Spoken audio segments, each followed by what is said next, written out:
peço para que compartilhe o vídeo, se inscreva no canal e deixe seu like. Dossiê Ursal. Ursal, União das Repúblicas Socialistas da América Latina, o contragolpe brasileiro e prisão dos traidores à pátria. A salvação do nosso país está nas mãos de cada um de nós.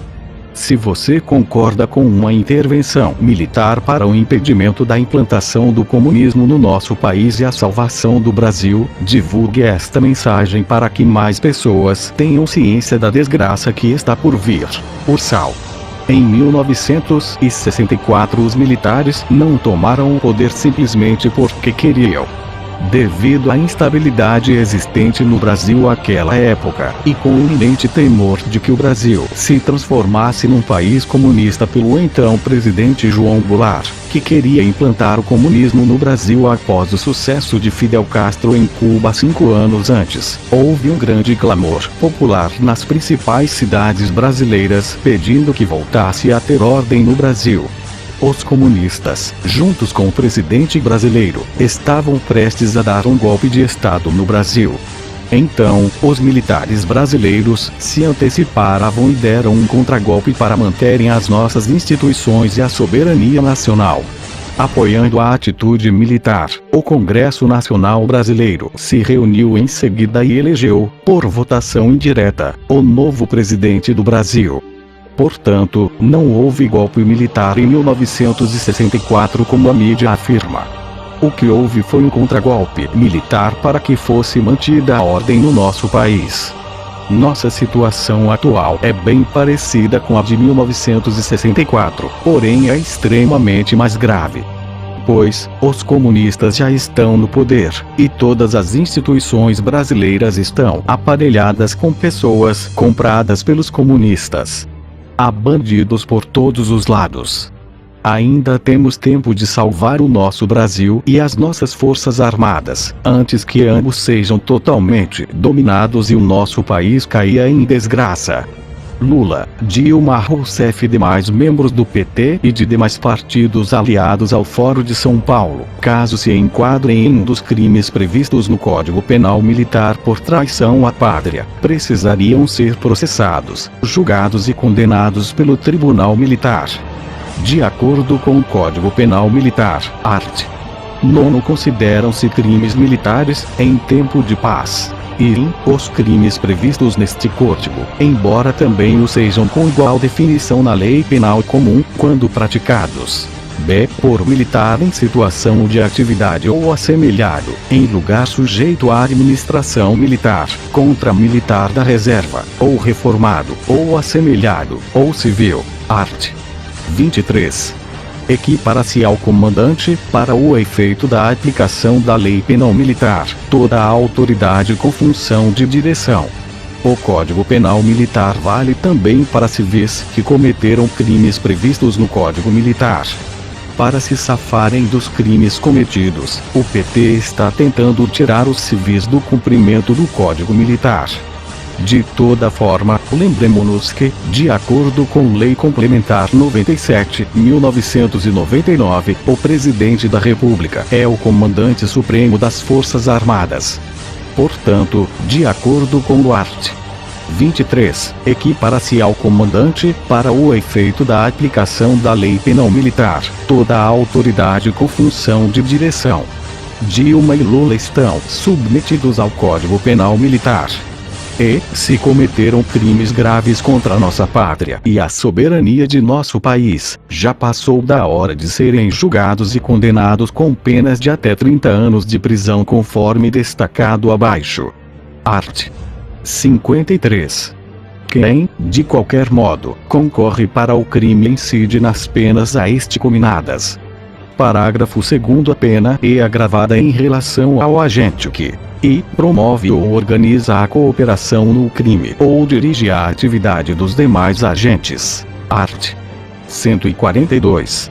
Tentar submeter o território nacional, ou parte dele, à soberania de país estrangeiro.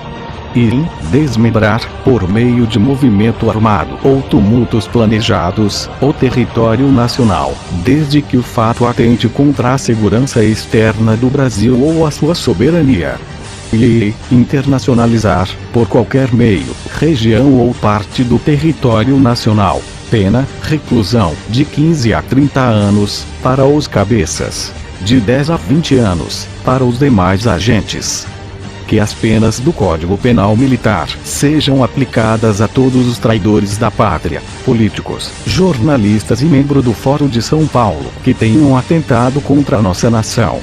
O Código Penal Militar prevê ainda, art. 143. Conseguir, para o fim de espionagem militar, notícia, informação ou documento, cujo sigilo seja de interesse da segurança externa do Brasil. Pena, reclusão, de 4 a 12 anos.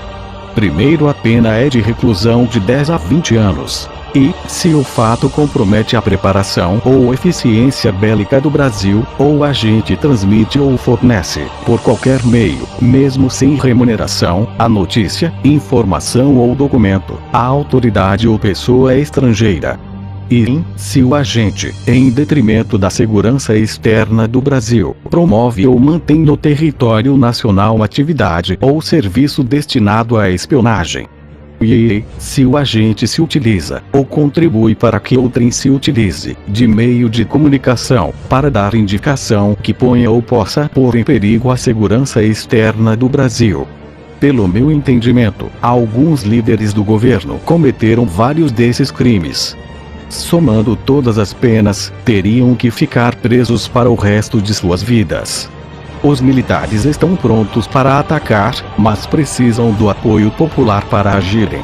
É preciso que a população brasileira se mobilize e vá às ruas em passeatas pacíficas pedindo a intervenção militar no Brasil. Nossa Constituição Federal estabelece quais são os órgãos responsáveis pela preservação da segurança pública no território nacional através do artigo 144.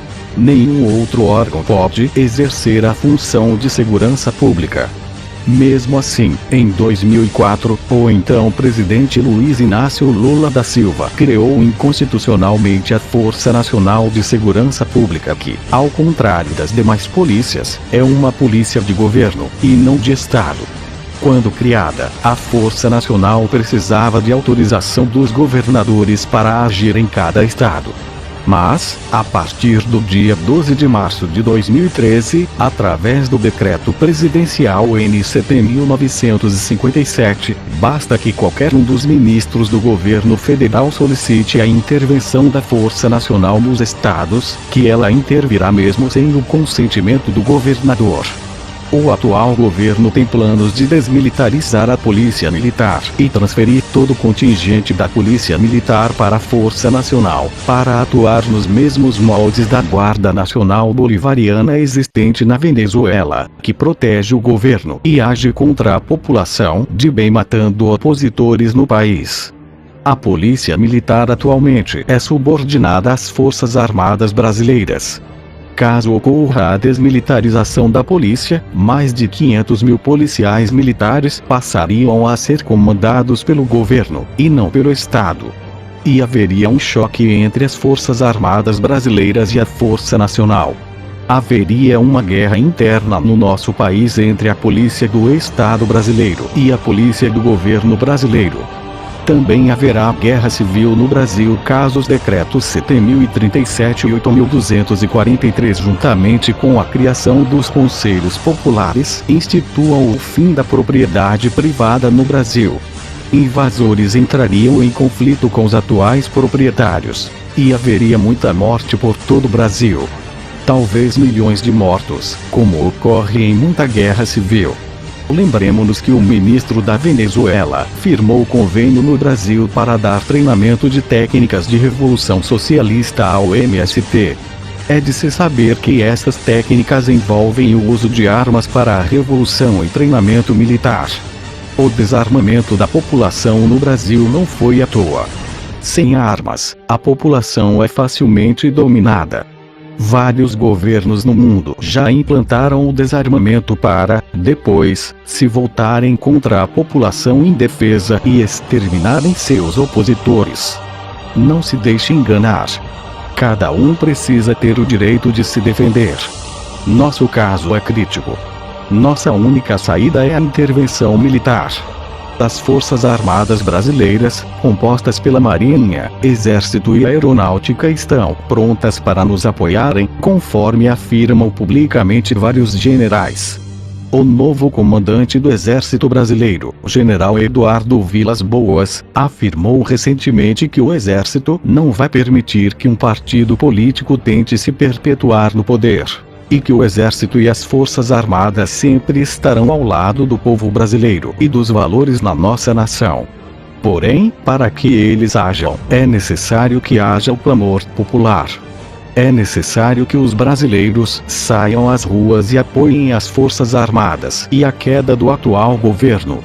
Você pode se acovardar agora, ficar em casa e não ir às ruas, protestar e clamar por uma intervenção militar no Brasil, ou pode decidir fazer a diferença, chamar seus amigos para protestarem cada domingo pacificamente, e poderem dizer aos seus filhos e netos no futuro que vocês participaram ativamente da queda de um governo corrupto e bandido que queria aplicar um golpe de Estado no Brasil. A salvação do nosso país está nas mãos de cada um de nós.